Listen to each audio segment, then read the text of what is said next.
Alright guys, quick intro for you. I'm in my office. My name's Andrew. Welcome to my channel, Life in Legendary Mode. We do a lot of outdoorsy things, self-defense related stuff sometimes, train jiu-jitsu, stuff like that. So this is kind of a coverage of my journey in PRS at the moment.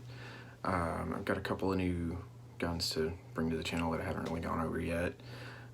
So today we're going to try to get into what is a Ruger Precision Rimfire and 22 long rifle.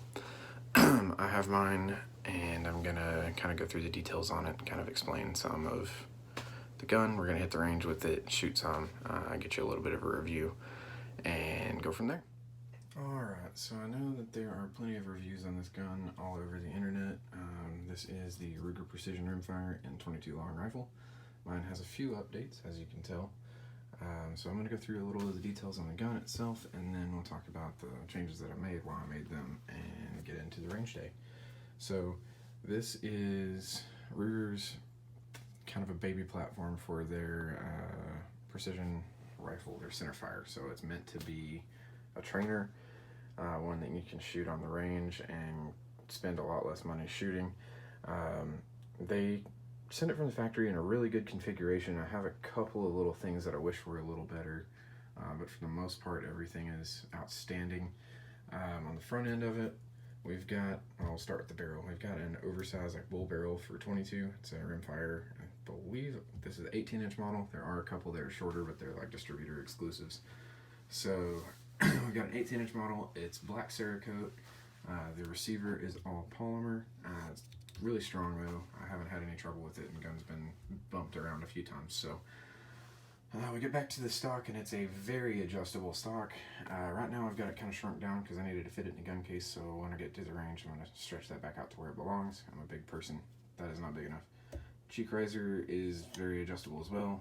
As you can see, I'm kind of about halfway through the adjustment. That height is perfect for me to get in the eye box of my Vortex Diamondback Tactical. This optic, I got it for about $315, and I've had it for 3 years. It's got an EBR2C reticle with MOA, unfortunately, because I didn't know better at the time, so I didn't get an MRAD.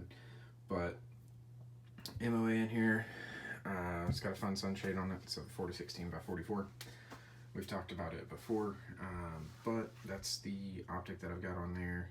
It's really nice. I do enjoy it. So as far as clearance goes with the 30 MOA rail, you can see there's a pretty good sized gap right here, which is good. Doesn't get too close to their forearm.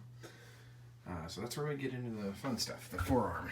So problem number one, when you start to get towards the end of the rifle, the barrel and the forearm are not level to each other. So like the barrel gets closer to the bottom out towards the end. And my problem with that is simply that when you put in a rail on the M-lock slots, the screws will hit the barrel. So either the barrel needs to be fit better, or the forearm should be fit better, more like level and in line with the barrel, or something along those lines. Or you've got to take your Magpul screws and file them so that they don't hit the barrel, otherwise you don't have a free float anymore, and it's going to cause problems with accuracy. Little gripe, small detail, it's a $400 gun, so things are things, you know. Obviously I put the M-lock rail system down here so I could use my QD mount for my Atlas bipod. That's normally on my 6.5 Creedmoor, but now I'm able to run it on both. And then we get back to the back end of the gun. It's got Ruger's Marksman trigger in it.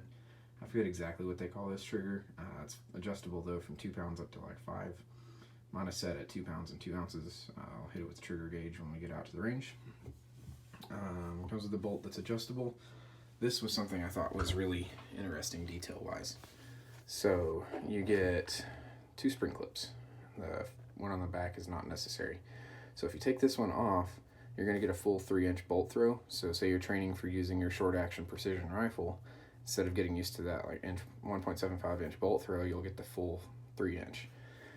Super nice little detail. I would have never thought of doing that, so I'm glad that they thought of it, because I didn't have to. Comes with a 15-round BX magazine. It's compatible with any of your 1022s. One thing I'll note is I have shot this gun a lot, and the magazine still is clean. So that's 1 point for bolt guns, because the gas guns, semi autos make it like gross.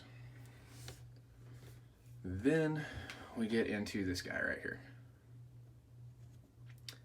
So they had just a standard AR-15 grip. I have big hands and I also like the more vertical style of grips. So I ended up going to a Magpul MOE K2, and it's a K2 Plus because I have big hands, so it's over molded, and it is just like a rubberized grip. So super love it. It's really good for shooting, and that's pretty much this rifle. Those are the updates that I've made to it. I will put a barrel tuner on it or a suppressor at some point, but right now it's just not the time for that. But yeah, this is the gun we have. This is what we put together, and we'll get to the range and kind of get into it. Alright guys, I'm out on the range with the RPRR. I'm going to just do a few test shots with it. We're going to shoot steel. Don't have a lot of time, there's bad weather rolling in, so it's going to be pretty short and sweet. Just a little bit of an overview, what to expect out of the box, and I'm going to try to put maybe a mag through it. We'll get back out here and split playing cards pretty soon, just whenever the weather's better, and we'll go from there. Alright, so we're going to try to put just a few shots in the head box, and I'll get you guys a few angles of that, and we will go from there. Go ahead and put a magazine in, check the rounds, and that's why we're in a hurry.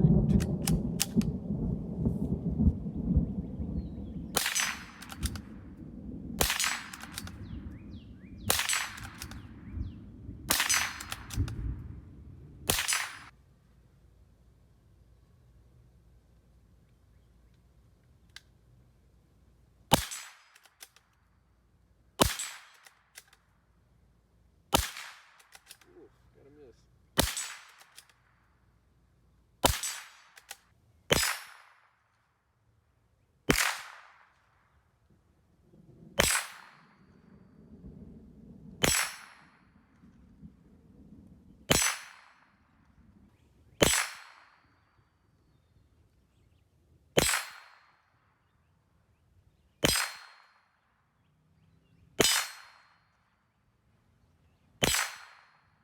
Alright, we are back after the range day here with the Ruger Precision Rimfire. I'm going to just get you guys an average on the trigger weight.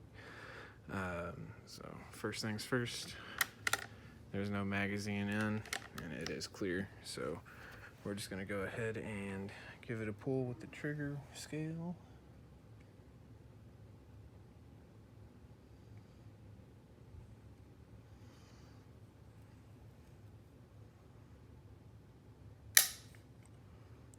So we've got a nice clean break right there, just about at 2 pounds. So I'm gonna give it another go.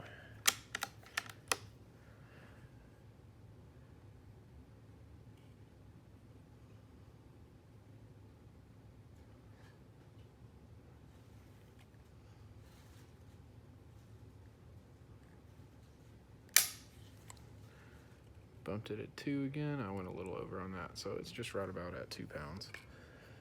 And just for the sake of making sure we don't have any outliers, we'll hit it with a third one. Straight trigger pull, and we're breaking again right at 2.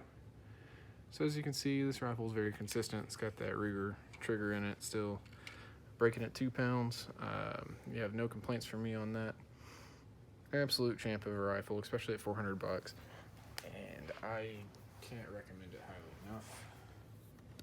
Overall, it's kind of what you're looking at there. Of course, again, we had the stock compressed, but overall, this gun has been outstanding, and at the price point, I don't think you can beat it. To my knowledge, it's one of the best out there. So 10 out of 10, highly recommend it. But yeah, for now, thanks for watching on this one, and if you haven't seen it yet, I've got the precision build for the 6.5 Creedmoor. Got a full video on that. I will link it here. You should see it on the screen. Just click on that and give it a watch and see if there's something you might be able to learn. Thanks for watching today, and if you haven't already, please subscribe.